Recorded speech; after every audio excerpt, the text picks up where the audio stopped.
नमस्कार बच्चों, online classes में आपका हार्दिक स्वागत है। तो देखो, हम चर्चा कर रहे थे सारणिक की। 4 गुणधर्म हम पढ़ चुके हैं। चौथा गुणधर्म क्या था इसमें?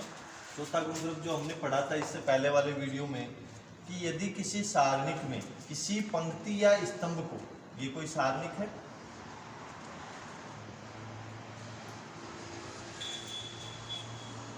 यदि किसी सारणिक में किसी पंक्ति या स्तंभ को अशून्य राशि से गुणा कर दिया जाए, ये कोई दूसरी सारणिक बन गई।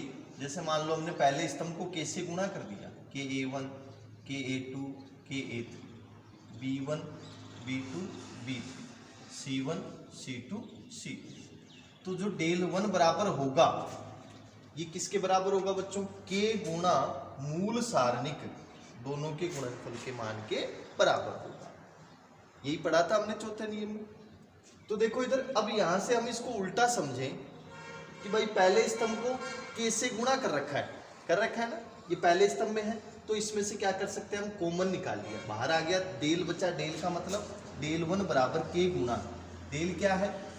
A1 B1 C1, A2 B2 C2, A3 B3 C3। तो कहने का मतलब ये के क्या हो गया बच्चों? पहले स्तंभ में से क्या आ गया?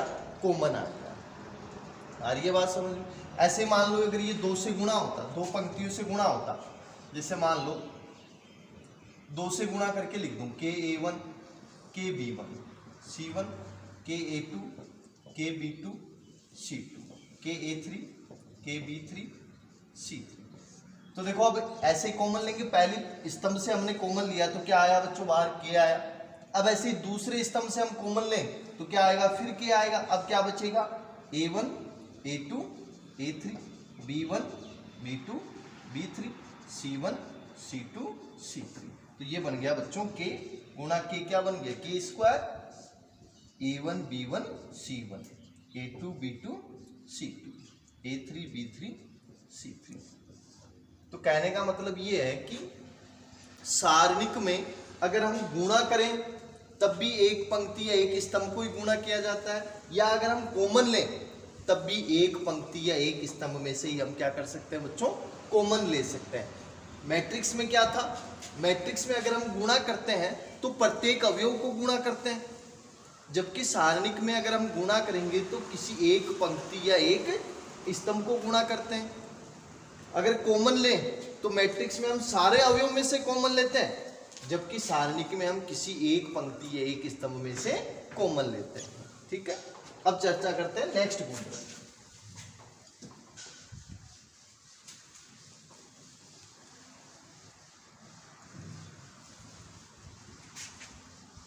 अब देखो अगला गुणधर्म क्या है? गुणधर्म नंबर 5। तो देखो गुणधर्म नंबर 5 क्या कहता है? यदि किसी सारणिक में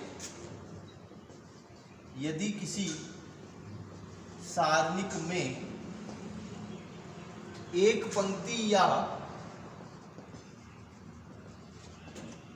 एक स्तंभ के सभी अवयव 2 या 2 से अधिक अवयवों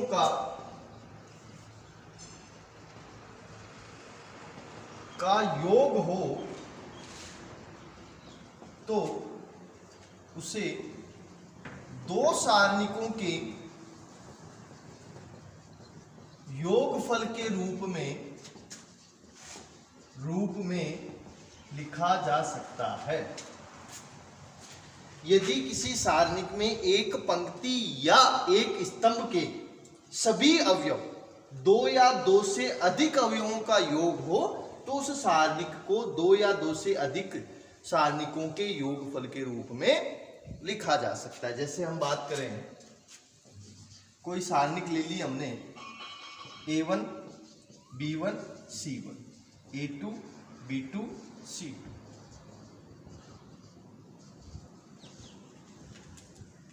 देखो इधर, अगर इसमें मैं जोड़ दूं, जैसे मान लो मैंने क्या जोड़ दिया बच्चों? D1 जोड़ दिया।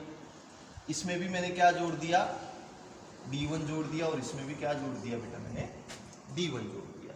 या मान लो D1 इधर जोड़ दो, चाहे इस पंक्ति में जोड़ दो चाहे स्तंभ में जोड़ दो, एक ही बात है। यहाँ अगर मैंने जैसे मान लो D2 D3 जोड़ दिया, ठीक है, चाहे यहाँ जोड़ दो चाहे यहाँ जोड़ दो, एक ही बात है। किसी पंक्ति, एक पंक्ति या एक स्तंभ के सभी अवयव, जैसे इस पंक्ति में तीनों अवयव क्या है बेटा, दो पदों का योग है, तो इसको मैं क्या लिख सकता हूँ, इसको मैं इस तरीके से लिख सकता हूँ, दो अवयवों का योग है, तो इसको मैं इस तरीके से लिख सकता हूँ A1 B1 C1 A2 B2 C2 A3 B3 C3 plus, अब देखो प्लस हो रहा है इसमें, तो इसकी हमने क्या बना दी, एक नई सारणिक की बना दी, D1 D2 D3 B1 B2 B3 C1 C2 C3।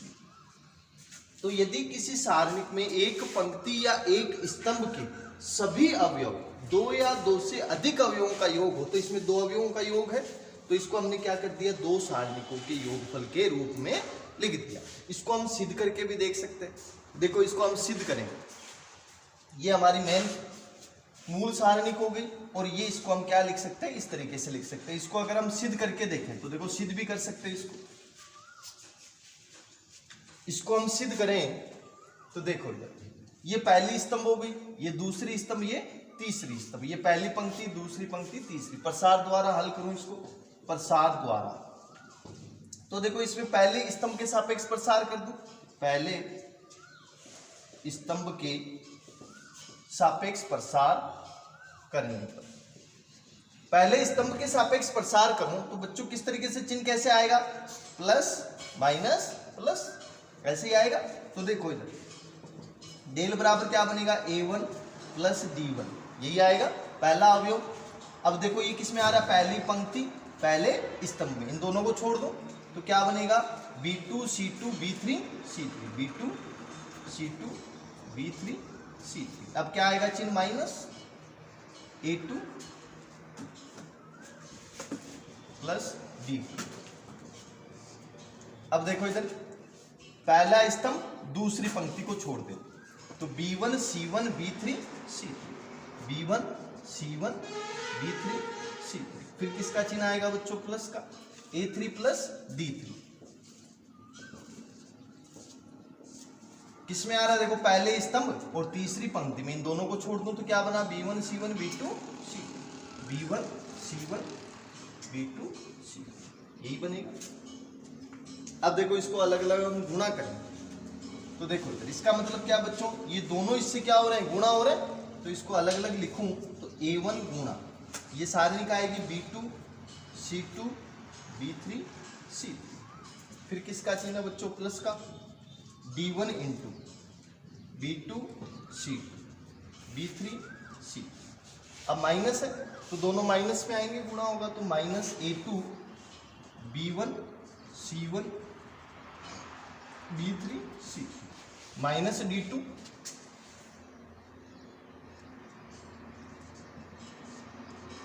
B1 C1 B3 C3, फिर देखो क्या आएगा, plus A3 B1 C1 B2 C2, फिर plus D3 B1 C1 B2 C3, इस तरीके से आएगा। अब देखो इधर इसको अगर हम हल करें तो क्या बनेगा,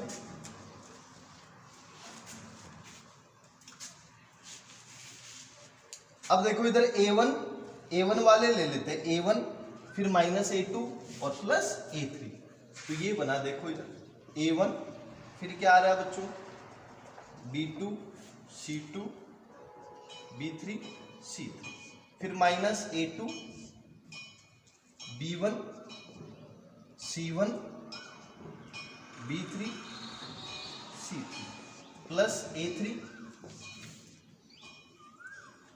B1 C1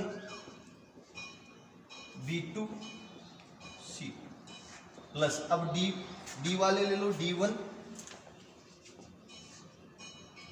B2 C2 B3 C2 B2 C2 B3 C2, फिर माइनस D2 B1 C1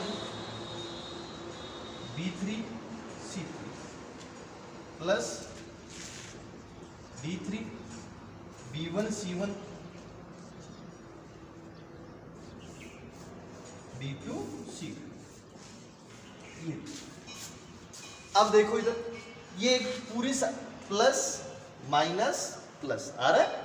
जब हम किसी सारणी का प्रसार करते हैं तो बेटा एकांतर क्रम में प्लस माइनस आता है। तो देखो प्लस फिर माइनस प्लस आ रहा है। तो यहां से देखो, अगर मैं इसको सारणिक वापस सारणिक बनाऊं तो ये एक सारणी का प्रसार ही तो है ये। अगर मैं इसको वापस सारणिक बनाऊं तो क्या करते हैं हम, देखो ये जैसे A1 अवयव हो गया, ठीक है। अब क्या करते हैं हम, जिस पंक्ति में और जिस स्तंभ में आता है उसको ही तो छोड़ते हैं हम। जैसे ये पहली पंक्ति और पहले स्तंभ में आया तो इन दोनों को छोड़ देते हैं, जो अवयव आते हैं वो लिखते हैं हम। तो ये अवयव कहाँ आ रहे होंगे बच्चों, यहाँ तो आ रहे होंगे B2 C2 B3 C3, इस तरीके से तो बन रहा होगा भाई। पहली पंक्ति पहले स्तंभ को हमने छोड़ दिया तो ये अवयव आए नहीं आए, आ रहे हैं देखो B2 C2 B3 C3 B2 C2 B3 C3 रख दिया। अब माइनस, तो देखो प्लस माइनस या प्लस माइनस, चाहे पहली पंक्ति के साथ, ये क्या होगा, या तो पहली पंक्ति के सापेक्ष प्रसार हो रहा होगा या पहले स्तंभ के सापेक्ष हो रहा होगा। माइनस आ रहा है तो अब A2 यहां आएगा या यहां आएगा, ये हमें चेक करना है। तो देखो अगर मैं यहां लेता हूं A2, अगर मैं यहां लूं तो क्या करूंगा बच्चों, पहली पंक्ति पहले स्तंभ को छोड़ूंगा, पहली पंक्ति और दूसरे स्तंभ को छोड़ेंगे। तो यहाँ पर क्या आ रहा है बच्चों, C1 C3 आ रहा है, जबकि यहाँ क्या आएगा C2 C3 आएगा। तो इसका मतलब ये यहाँ नहीं आएगा। कहाँ आएगा बच्चों, यहाँ। अब देखो चेक करो, पहली किस में आ रहा है बच्चों, देखो दूसरी पंक्ति और पहले स्तंभ में छोड़ दिया दोनों को। दूसरी पंक्ति पहला स्तंभ छोड़ा तो B3 C3 नीचे आ रहा है B3 C3। अब ऊपर क्या आना चाहिए, B1 C1 आ रहा है। तो अब अगला वाला अपने आप कहाँ आएगा बच्चों, यहाँ आएगा। तो ये एक सारणी बन गई। ऐसे ही ये भी किसका प्रसार है बेटा, पहले स्तंभ के सापेक्ष प्रसार है। तो इससे क्या बनेगा, D1 D2 D3। फिर क्या आएगा, देखो D1 यहाँ है तो ये बनेगा B1 B2 B3 C1 C2 C2। तो कहने का मतलब यही है कि यदि किसी पंक्ति या स्तंभ के अवयव, एक पंक्ति या एक स्तंभ के अवयव दो या दो से अधिक अवयवों का योग हो तो उसको हम क्या कर सकते हैं बेटा, दो या दो से अधिक सारणिकों के योग के रूप में लिख सकते हैं। जैसे इसमें इस पहली वाली स्तंभ में क्या था, दो अवयवों का योग था, तो इसको हमने क्या लिख दिया, इस तरीके से लिख दिया, अलग अलग करके दो सारणिक में बना दिया हमने। जैसे मैं बात करूं एक छोटा सा उदाहरण, इस तरीके से दे रखा हमें 1 + x y z, x1 y1 z1, 1 + x2 y2 z, 1 + x3 y3 z दे दिया। तो ये एक सारणिक है। तो देखो इसमें हमें दिख रहा है कि भाई पहली स्तंभ के जो अवयव हैं वो दो अवयवों का योग है। तो इसको मैं क्या करूंगा बच्चों, दो सारणिकों के योग में तोड़ दूंगा। पहले में देखो क्या आ रहा है, 1 1 1 1 1 1, फिर y1 y2 y3 z1 z2 z2, फिर किसका चिन्ह है, प्लस का, तो प्लस। अब क्या आ रहा है बच्चों, x1 x2 x3 x1 x2 x3 y1 y2 y3 z1 z2 z3, ठीक है। तो इस तरीके से हम क्या कर देंगे, लिख देंगे। अगला नियम क्या है, देखो ये तो कौन सा था, पांचवा गुणधर्म। अगला गुणधर्म की हम बात करें, गुणधर्म नंबर 6। तो देखो गुणधर्म नंबर 6 क्या कहता है कि यदि किसी सारणिक में किसी पंक्ति या स्तंभ में, किसी पंक्ति या स्तंभ में किसी अन्य पंक्ति या स्तंभ को किसी अशून्य राशि से गुणा करके जोड़ा या घटाया जाए तो उस सारणिक के मान में कोई परिवर्तन नहीं होता। अगला नियम क्या है, गुणधर्म नंबर 6। तो देखो गुणधर्म नंबर 6 क्या कहता है, यदि किसी सारणिक में, यदि किसी सारणिक में एक पंक्ति या एक स्तंभ में, या एक साथ लिखो, एक पंक्ति में, यदि किसी सारणिक में एक पंक्ति में किसी अन्य पंक्ति को अशून्य राशि से गुणा करके गुणा करके जोड़ा या घटाया जाए, या एक स्तंभ में किसी अन्य स्तंभ को अशून्य राशि से गुणा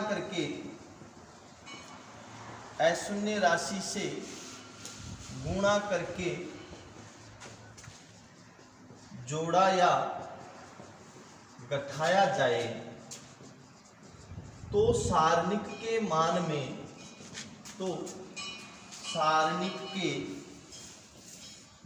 में कोई परिवर्तन नहीं होता है। अगर हम जैसे मान लो बच्चों ये कोई सारणिक है A1 B1 C1, A2 B2 C2, A3 B3 C3, ये कोई सारणिक है। जैसे ये बच्चों पहली पंक्ति होगी, पहली पंक्ति है, ये दूसरी पंक्ति और ये तीसरी। अगर पहली पंक्ति में क्या कर रहा हूं बच्चों, में पहली पंक्ति को लिख रहा हूं, क्या लिख रहा हूं, इसमें मैं क्या कर रहा हूं बच्चों, इस दूसरी वाली पंक्ति को K से गुणा करके जोड़ू। क्या करूं बच्चों, A R, यही तो कह रहा है। एक पंक्ति में किसी दूसरी पंक्ति को अशून्य राशि से गुणा करके जोड़ा या घटाया जाए, चाहे इसमें आप जोड़ो चाहे घटाओ, तो इस सारणिक के मान में कोई परिवर्तन नहीं होगा। जैसे ये पहली पंक्ति हो गई R1, इसकी जगह मैं क्या लिख रहा हूं बच्चों, R1 plus K into R2, दूसरी पंक्ति को मैंने गुणा करके जोड़ दिया इसमें, तो इसके मान में कोई भी परिवर्तन नहीं होगा। तो देखो इसको हम हल करेंगे। ये हमारी हो गई पहली सारणी। तो पहले इसका मान निकालें हम। तो देखो मान निकालेंगे तो वही सारूस आकृति द्वारा निकालें इसका। A1 B1 C1, A2 B2 C2, A3 B3 C3, A1 A2 A3 B1 B2 B3। तो इसका हल क्या बनेगा, देखो A1 B2 C3, A1 B2 C2 plus B1 C2 A3, B1 C2 A3 plus C1 A2 B3। Minus करेंगे अपश्च अवयवों का गुणनफल, B1 A2 C3, B1 A2 C3 plus A1 C2 B3, A1 C2 B3 plus C1 B2 A3, C1 B2 A3। ये मान लो समीकरण number 1, ठीक है। तो देखो इधर कहने का मतलब क्या है कि मैंने अभी आपको बताया कि पहली पंक्ति में दूसरी पंक्ति को मैं K से गुणा करके जोड़ू। पहली पंक्ति में दूसरी पंक्ति को K से गुणा करके, तो मैंने एक नई सारणिक ले ली डेल 1। किस तरीके से ले लिया बच्चों, पहली पंक्ति में मैंने इसको K से गुणा करके जोड़ रहा हूं, तो क्या बनेगा KA2, यही बनेगा। ऐसे ही B1 में इसको K से गुणा करके जोड़ा, B1 plus K B2, C1 plus K C2। ये ऐसे कैसे ही रहेंगे बच्चों, A2 B2 C2, A3 B3 C। क्या किया मैंने, पहली पंक्ति के अवयवों में दूसरी पंक्ति के अवयवों को K से गुणा करके जोड़ दिया, तो इसके मान में कोई परिवर्तन नहीं होगा। इसका जो मान होगा वही इसका मान होगा। तो देखो इसको हम हल करें तो ये तो डेल का मान आ गया, समीकरण नंबर 1 दे दिया हमने इसको डेल को। अगर मैं इसका मान निकालूं तो इसका भी क्या होना चाहिए, यही मान आना चाहिए, तभी तो इसके मान में कोई परिवर्तन नहीं होगा। तो देखो अब हम किसका हल करते हैं, डेल 1 को हल करें। अभी अभी हमने एक नियम पढ़ा, इससे पहले वाला नियम, क्या नियम था कि भाई यदि किसी सारणिक में एक पंक्ति या स्तंभ के अवयव दो या दो से अधिक अवयवों का योग हो, तो देखो इसमें दो अवयवों का योग है, दो अवयवों का योग है, तो इसको मैं क्या लिख दूंगा बच्चों, दो सारणिकों के योगफल के रूप में लिख सकता हूं।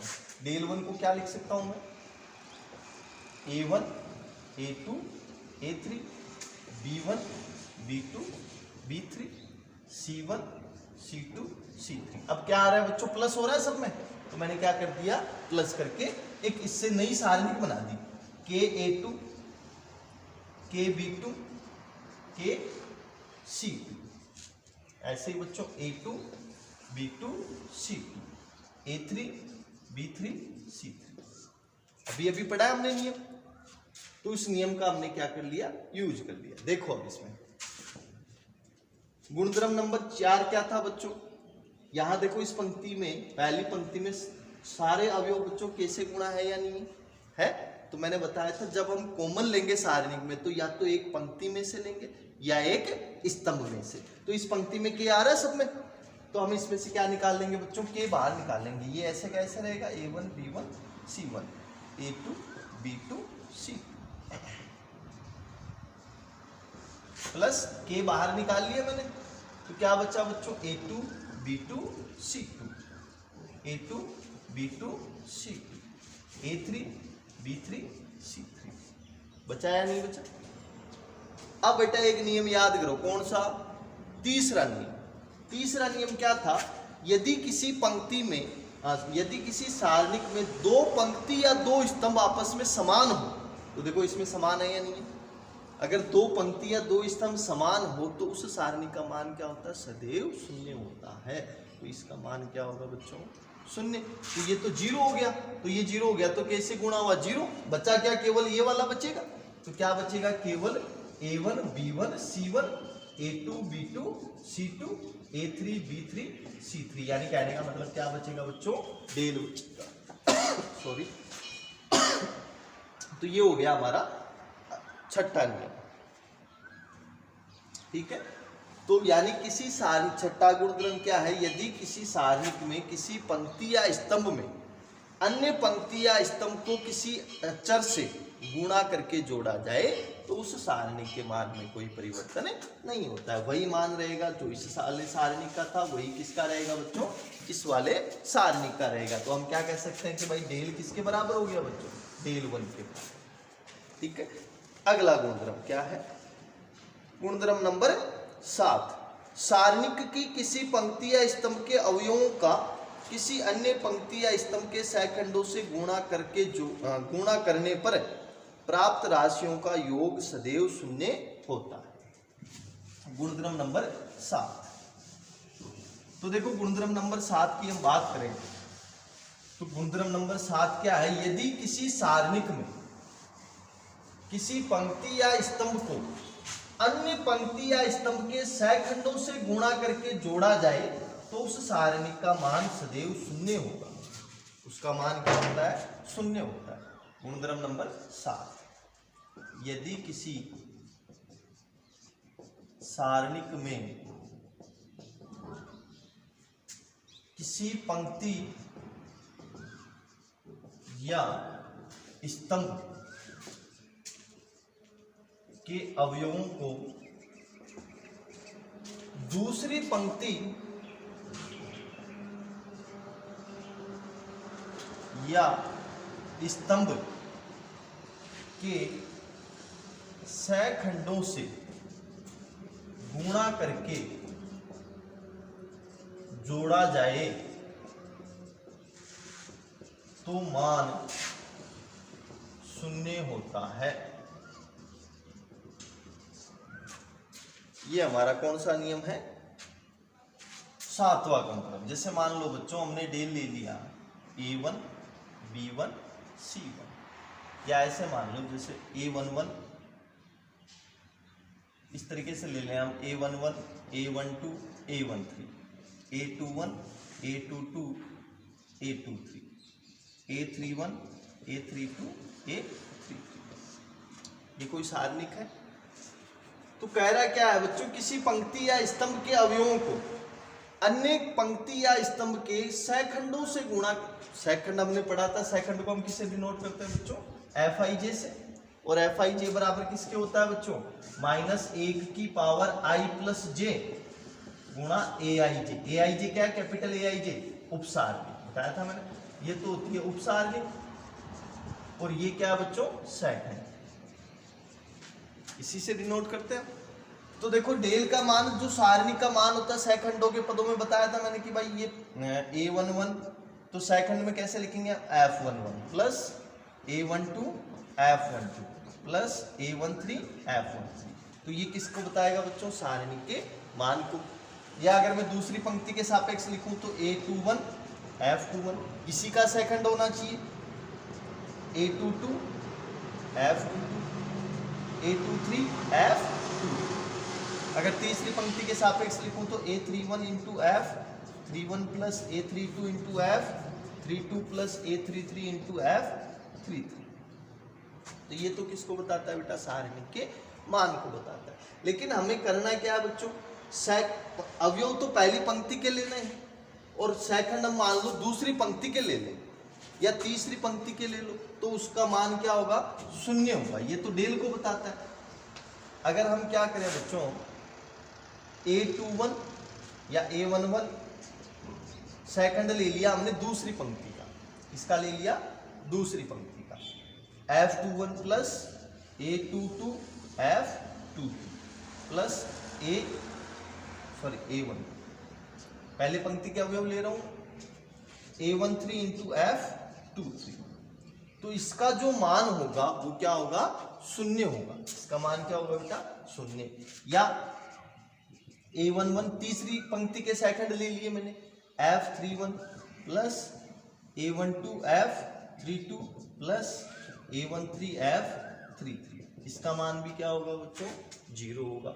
या दूसरी पंक्ति के अवयव ले लिए सेकंड मैंने पहली पंक्ति के ले लिए तो भी उसका मान क्या होगा शून्य होगा। ठीक है। तो सारणी का जो मान होता है वो जिस पंक्ति के आप अवयव लोगे उसी पंक्ति के क्या होने चाहिए सेकंड होने चाहिए। जैसे पहली पंक्ति के अवयव लिए तो सेकंड भी किसके होने चाहिए पहली पंक्ति के। दूसरी पंक्ति के अवयव लिए तो सेकंड भी किसके होने चाहिए दूसरी पंक्ति के। लेकिन अगर हम क्या ले लें पहली पंक्ति के अवयव ले ले और सेकंड हमने दूसरी पंक्ति के ले लिए तो इसका मान क्या होगा शून्य होगा। पहली पंक्ति के अवयव लिए और सेकंड हमने किसके ले लिए तीसरी पंक्ति के ले लिए तो इसका मान भी क्या होगा बेटा शून्य होगा। ये आप चेक कर सकते हो। इसको अगर हम हल करेंगे तो मान क्या आएगा शून्य आएगा। आप F21 निकालना आता है सेकंड, कैसे निकालेंगे बेटा देखो 2 और 1 3। पहली बात तो माइनस का आएगा तो माइनस का देखो 21 अवयव का लेना है हमें तो ये छोड़ दो ये छोड़ दो ये बच गया ये यहाँ आ जाएगा। ठीक है। तो इसको आप हल करोगे मान क्या आएगा शून्य आएगा। अगला नियम हम पढ़ते हैं बेटा 8वां गुणधर्म। 8वां गुणधर्म क्या है देखो ये 7वां गुणधर्म वैसे कोई काम का नहीं है। 8वां गुणधर्म देखें हम तो 8वां गुणधर्म क्या है यदि किसी सारणी के किसी पंक्ति या स्तंभ के सभी अवयव शून्य हो तो सारणी का मान सदैव शून्य होता है। 8वां नियम है यदि किसी सारणिक में किसी पंक्ति या स्तंभ के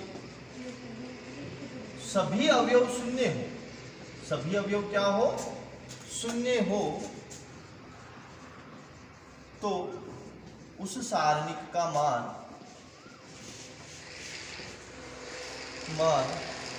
शून्य होता है। तो सारणी का मान क्या होगा शून्य होगा यदि किसी सारणिक में किसी पंक्ति या स्तंभ के सभी अवयव शून्य हो जाए। जैसे सारणिक ले लिए हमने मान लो ABC 0 0 0 X Y Z ये एक सारणिक है। तो देखो इसमें दूसरी पंक्ति के सारे अवयव क्या है बच्चों शून्य है तो इस सारणी का मान क्या होगा शून्य होगा। निकाल के देख सकते हैं हम। देखो ये कौन सी पंक्ति हो गई बेटा दूसरी पंक्ति हो गई। तो दूसरी पंक्ति के सापेक्ष प्रसार कर दो। दूसरी पंक्ति के सापेक्ष प्रसार करने पर प्रसार करें तो क्या आएगा देखो चिन्ह की बात करें तो चिन्ह कैसे आएगा प्लस माइनस प्लस। तो यहाँ माइनस आया तो माइनस प्लस माइनस पहले किसका आएगा माइनस का तो डेल बराबर क्या आएगा -0। अब देखो ये कहाँ आ रहा है बच्चों दूसरी पंक्ति पहला स्तंभ BC YZ फिर क्या आएगा बेटा प्लस फिर 0। क्या बना देखो, दूसरा स्तंभ दूसरी पंक्ति A C X Z, A C X Z, फिर -0, दूसरी पंक्ति तीसरा स्तंभ A B X Y, A B X Y, यही आ रहा है। अब ये कोई मान होगा, 0 से गुणा हुआ तो बेटा क्या आएगा 0। भाई ये तो 2/2 की सारणी का हल कर लेंगे, बी जेड माइनस सी वाई, लेकिन यहाँ क्या आ रहा है 0 आ रहा है, तो मान 0, ये मान भी क्या बना 0, ये मान भी क्या बना 0, तो टोटल मान 0। तो कहने का मतलब यही है कि यदि किसी सारणिक में किसी पंक्ति या स्तंभ के सभी अवयव शून्य हो जाए तो उस सारणी का मान क्या होगा बेटा, शून्य होगा। अगला गुणधर्म क्या है, गुणधर्म नंबर 9।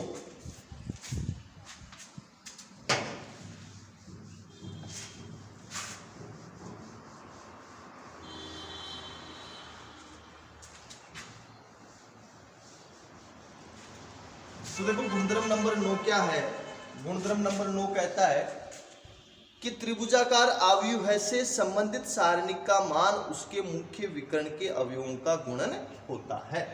त्रिभुजाकार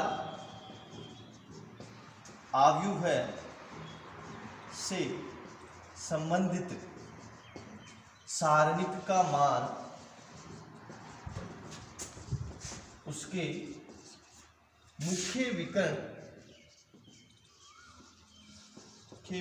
के अवयवों के गुणनफल के बराबर होता है। जैसे हमने पहला ले लिया, सारणिक ले ली बेटा, किस तरीके की होनी चाहिए, त्रिभुजाकार अवयव है, हमने पढ़ा था त्रिभुजाकार अवयव है, ठीक है। त्रिभुजाकार अवयव कैसे बनता है, मुख्य विकर्ण के नीचे के अवयव 0 हो जाए तो ऊपरी त्रिभुजाकार, मुख्य विकर्ण के ऊपर के अवयव 0 हो जाए तो निम्न त्रिभुजाकार अवयव बनता है। तो देखो जैसे ए बी सी 0 ले लिया हमने, 2/2 की ले रहा हूं एक बार में। तो देखो इसका क्या बनेगा, इसका हल की बात करें तो कैसे निकालते हैं हम, ये देखो त्रिभुजाकार अवयव है, ये मुख्य विकर्ण हो गया, ये मुख्य विकर्ण है और नीचे के अवयव 0 है तो एक त्रिभुज बन रहा है। ये कौन सा त्रिभुज हो गया, ऊपरी त्रिभुजाकार। तो इसका हल कैसे निकालोगे, ए सी माइनस बी गुणा 0 या 0 गुणा बी, तो क्या आया बच्चों ए सी, यही आएगा। अगर मैं ऊपरी त्रिभुजाकार ले लूं, ए बी सी, ऊपर वाला 0 ले लिया तो इसका मान भी देखो क्या आएगा, ए सी माइनस 0 गुणा बी, 0 गुणा बी, ये भी क्या बना बच्चों ए सी बना। 3/3 क्रम का लूं तो 3/3 क्रम का लें, A B C E F 0 0 0, इस तरीके का है ये, और ये ले लिया हमने, यहाँ ले लो सी, ये ले लो डी, कैसे भी। तो देखो ये कौन सा त्रिभुजाकार है, ऊपरी त्रिभुजाकार, मुख्य विकर्ण ये हो गया, नीचे के अवयव 0 है तो एक त्रिभुज बन गया, इसमें बन रहा है। तो इसका जो हल होगा वो किसके बराबर होगा, तो देखो हम देख सकते हैं इसका हल अगर हम निकालें तो प्रसार कर सकते हैं, इसका प्रसार के द्वारा निकाल सकते हैं। तो देखो इसका हम हल निकालें प्रसार से, तो देखो इसमें ज्यादा अवयव 0 आ रहे हैं, 2 अवयव 0 है इसमें, तो पहले स्तंभ के सापेक्ष प्रसार करने पर, पहले स्तंभ के सापेक्ष प्रसार, पहले स्तंभ के सापेक्ष प्रसार करें। देखो इसमें 2 0 है, प्लस माइनस प्लस, तो क्या बनेगा, मान लो इसको मैंने डेल ले लिया तो डेल बराबर क्या आएगा, ए गुणा, ये छोड़ दो, पहली पंक्ति पहला स्तंभ, तो क्या आना बना B 0 D C, B 0 D C. अब क्या आएगा बेटा -0, इस तरीके से आएगा, क्या बनेगा ई एफ 0 सी, ई एफ 0 सी, फिर प्लस 0, क्या बनेगा बेटा, देखो पहली पंक्ति सॉरी पहला स्तंभ और कौन सी पंक्ति, तीसरी पंक्ति, तो E F B D, E F B D, यही आएगा। अब देखो इधर बेटा ये तो 0 से गुणा हो रहा है तो ये पूरा मान 0, ये 0 से गुणा हो रहा है पूरा मान 0, क्या बचा, केवल ये मान बचा, तो डेल बराबर क्या आ गया बेटा डेल बराबर ए गुणा बी बी 0 सी, ये 2/2 क्रम की सारणिक होगी, तो इसको हल करेंगे बी सी माइनस 0 गुणा डी, यही आएगा। तो देखो क्या बना 0 गुणा डी, तो ये तो 0 हो गया, और ये बी सी, तो ए बी सी आया नहीं आया, यानी मुख्य विकर्णों का गुणनफल हो गया ए बी सी, ये वाला गुणनफल। अगर त्रिभुजाकार सारणिक है तो इसका मान किसके बराबर होगा, मुख्य विकर्ण के अवयवों के गुणनफल के बराबर। ये हो गया आपका कौन सा नियम, गुणधर्म नंबर 9 हो गया, ठीक है। फिर इसके बाद हम बात करते हैं 10वें गुणधर्म की। तो 10वां गुणधर्म क्या है, देखो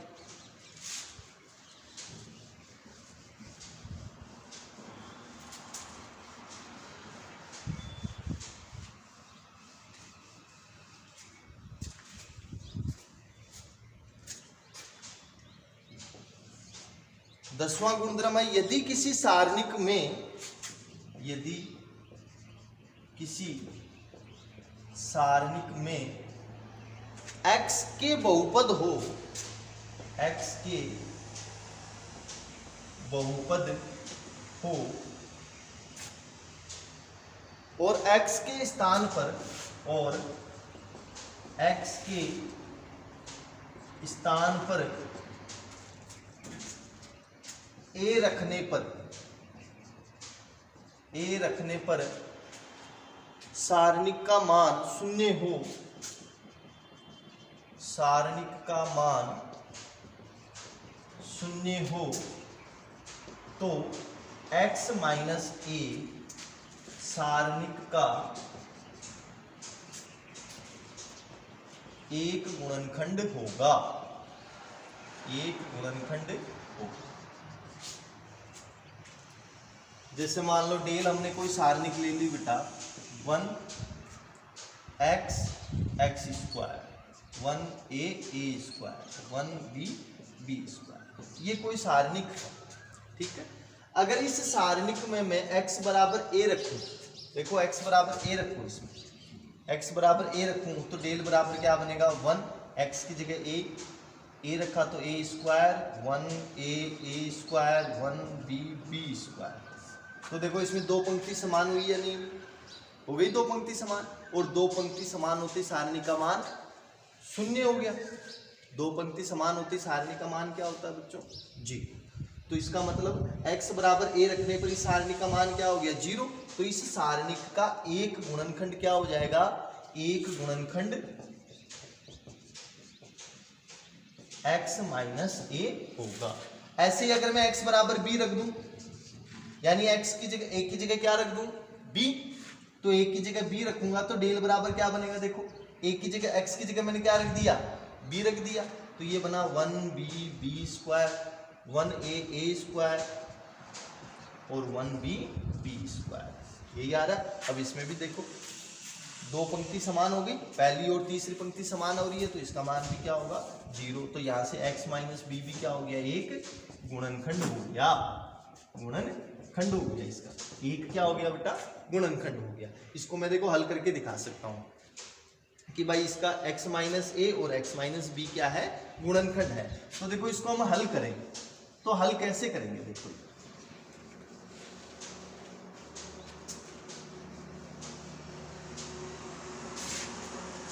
आगे पढ़ेंगे हम बच्चों संक्रिया लगाना, ठीक है। संक्रिया कैसे लगाते हैं आगे चर्चा करेंगे हम। देखो इधर इसमें 1 है, 1 1 1 है, तो अगर मैं इसमें से इसको माइनस कर दूं तो मान क्या हो जाएगा, 0। इसमें से इसको माइनस कर दूं तो मान 0।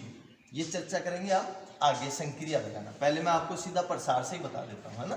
तो प्रसार करें, देखो इसमें पहली इसके सापेक्ष प्रसार कर दो, चाहे किसी भी पंक्ति या स्तंभ के सापेक्ष हम क्या कर सकते हैं बच्चों, इसका प्रसार कर सकते हैं।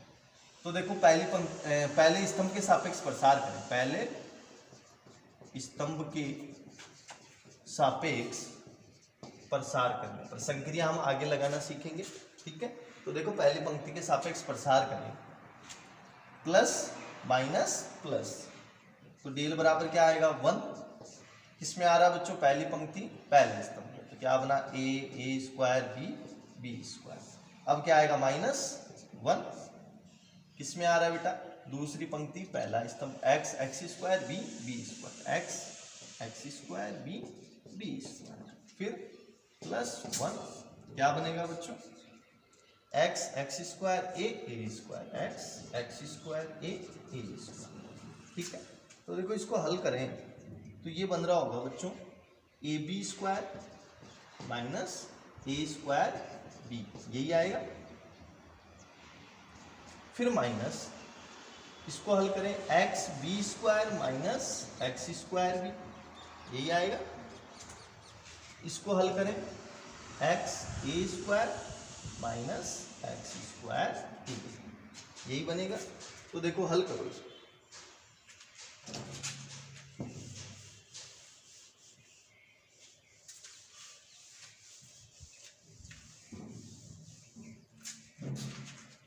इसको अगर मैं खोल के लिखूं तो बच्चों क्या बनेगा, a B square minus A square b minus x B square minus minus plus x square b plus x A square minus x square ए, यही आएगा। तो देखो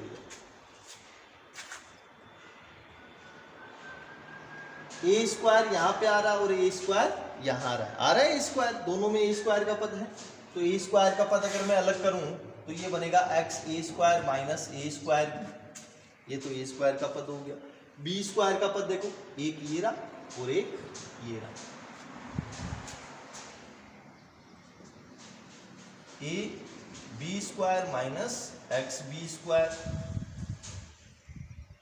और इधर कौन सा बच गया,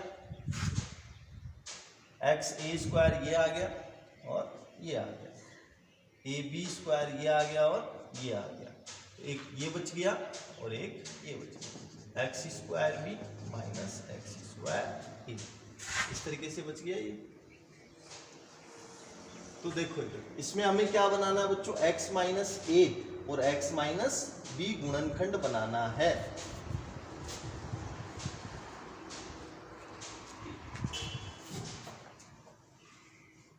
x माइनस ए और x माइनस बी गुणनखंड बनाना है, तो हमें इस तरीके से कॉमन लेना होगा कि इसमें x माइनस ए और x माइनस बी दोनों बने। तो देखो इधर किसमें से कॉमन लें हम,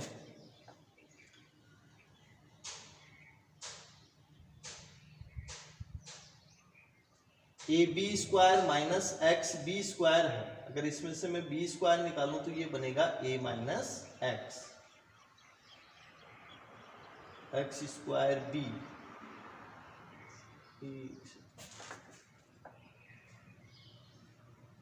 हाँ ये एक्स स्क्वायर बी है। अगर इसमें से हम बी एक्स कॉमन ले लें तो क्या बनेगा, ये एक्स माइनस बी बनेगा। ठीक है, और इधर इसमें से हम कॉमन लें एक्स ए एक्स कॉमन लेना, बेटा इस तरीके से इसमें बनाने में दिक्कत आ रही है तो हम क्या करें, इसमें संक्रिया लगा दें। क्या लगा दें, संक्रिया। संक्रिया लगाने पर ये और भी आसान हो जाएगा। तो संक्रिया कैसे लगाते हैं, देखो इसमें 1 में से अगर मैं इसमें से इसको माइनस कर दूं तो ये वाला क्या हो जाएगा, 0। देखो संक्रिया से हल करते हैं, इसमें संक्रिया से अगर हम हल करें इसको तो थोड़ा आसान हो जाएगा। अब इसमें देखो हम कॉमन नहीं ले पा रहे, कॉमन नहीं आ रहा, तो इसमें हम क्या लगाएं बेटा, संक्रिया लगाएं। तो संक्रिया कैसे लगाते हैं, देखो इधर R1 यानी ये पहली पंक्ति, ये किसको बताएगा बेटा, R1 R2 R3, पहली पंक्ति दूसरी पंक्ति तीसरी पंक्ति, C1 C2 C3। तो इसलिए हम क्या करते हैं, संक्रिया का यूज करते हैं हल करने के लिए। तो देखो इसको हम संक्रिया से करेंगे तो आसान हो जाएगा, कॉमन नहीं लेने की जरूरत पड़ेगी हमें। देखो पहली पंक्ति को अगर मैं लिखूं, पहली पंक्ति मैंने बताया था आपको गुणधर्म नंबर 6, गुणधर्म नंबर 6 क्या था, यदि किसी सारणिक में किसी पंक्ति या स्तंभ में अन्य पंक्ति या स्तंभ को किसी अचर राशि से गुणा करके जोड़ा या घटाया जाए तो उस सारणी के मान में कोई परिवर्तन नहीं होता है। तो इसी तरीके से हम लिखें, R1 को लिख रहा हूं मैं R1 माइनस R2 लिख रहा हूं, और R2 को लिख रहा हूं मैं R2 माइनस R3, यानी R2 की जगह क्या लिखूंगा मैं, R2 माइनस R3 करके लिखूंगा। और R1 की जगह क्या लिखूंगा, R1 में से R2 को घटा के लिखूंगा। तो देखो डेल बराबर क्या आएगा, R1 को लिखो, अब R1 को लिख रहा हूं R1 माइनस R2, इसमें से इसको घटाऊं 0, इसमें से इसको घटाऊं बच्चों x माइनस ए, इसमें से इसको घटाऊं एक्स स्क्वायर माइनस ए स्क्वायर, यही आएगा। R2 को क्या लिख रहा हूं मैं, R2 माइनस R3, इसमें से इसको घटा के लिख रहा हूं 0, इसमें से इसको घटाया a माइनस बी, इसमें से इसको घटाया ए स्क्वायर माइनस बी स्क्वायर, और ये बच गया 1b बी स्क्वायर बच गया। अब इसमें देखो हम आसानी से कॉमन ले सकते हैं, देखो इधर तो डेल बराबर क्या बना हमारा, ये बन गया 0 0 1 x minus a minus b b, x square minus A square को क्या लिख सकता हूं मैं, x minus a into x plus b, a square minus b square को क्या लिख सकता हूं, a minus b into a plus b, और इधर क्या है बच्चों बी स्क्वायर, यही है। अब देखो इसमें कॉमन आ रहा है एक्स माइनस ए आ रहा है, ये तो 0 है, 0 में से आप कुछ भी कॉमन लो कोई फर्क नहीं पड़ेगा।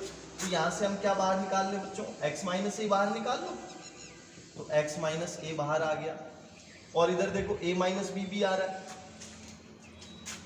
है a माइनस बी, तो a माइनस बी हमने बाहर निकाल लिया, बचा क्या 0, यहाँ क्या बच जाएगा 1, यहाँ x प्लस ए 0, यहाँ क्या बचेगा a माइनस बी हमने बाहर ले लिया तो 1, और यहाँ क्या बचेगा बच्चों a plus B 1b B square, यही आएगा। अब इसका क्या कर दो बेटा प्रसार, अब देखो आसान हो गया प्रसार करना, प्लस माइनस ये दोनों तो 0 है, केवल किसके सापेक्ष होगा 1 के सापेक्ष, तो क्या बनेगा x minus a minus b plus minus plus plus गुणा में आएगा ये, ठीक है, प्लस 1, प्लस को दिखाने की जरूरत नहीं है, देखो पहली स्तंभ और तीसरी पंक्ति, तो क्या बना 1x प्लस ए 1a प्लस बी, यही आएगा। हल करेंगे इसको x minus a minus B, इसको इससे गुणा किया तो देखो क्या बना a प्लस बी, इसको इससे गुणा किया माइनस x माइनस ए, यही आएगा। a से a कट गया, क्या बचा x minus a minus B, ये बना बच्चों b माइनस एक्स। कोई फर्क नहीं पड़ता बेटा, इसमें से माइनस बाहर निकाल के इसको गुणा कर दो तो ये x माइनस बी बन जाएगा, इसमें से मैंने माइनस बाहर निकाल लिया, ये लो माइनस बाहर निकाल लिया a माइनस बी, तो ये बना x माइनस बी बन गया, और ये माइनस इधर गुणा कर दो इसमें, तो x माइनस ए एक्स माइनस बी माइनस ए, तो दोनों गुणनखंड बन गए इसके। तो इसलिए हम क्या करते हैं बच्चों, संक्रियाओं का यूज करते हैं। तो संक्रिया से क्या होता है बेटा, क्वेश्चन को सरल करना, सारणी का मान ज्ञात करना थोड़ा आसान हो जाता है, और संक्रियाओं का हम डिटेल में पढ़ेंगे अगले वीडियो में, ठीक है, धन्यवाद।